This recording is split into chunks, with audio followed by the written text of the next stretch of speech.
खालील विधाने विचारात घ्या. यापैकी आपल्याला चुकीचं विधान ते विचारलेलं आहे. तर फर्स्ट विधान, राष्ट्रीय कृषी विकास योजना ही 11व्या पंचवार्षिक योजनेच्या काळात सुरू करण्यात आली. पहिलं विधान कसं आहे? बरोबर आहे, म्हणजे हे कटलं.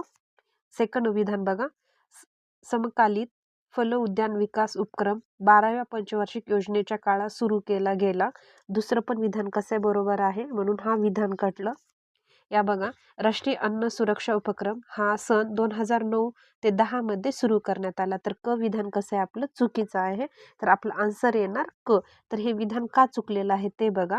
जे राष्ट्रीय अन्न सुरक्षा उपक्रम म्हणजे नॅशनल फूड सिक्युरिटी ऍक्ट आहे, जो 5 जुलै, याच्यावर क्वेश्चन पण येऊन गेला, 5 जुलै 2013 रोजी लागू करण्यात आला.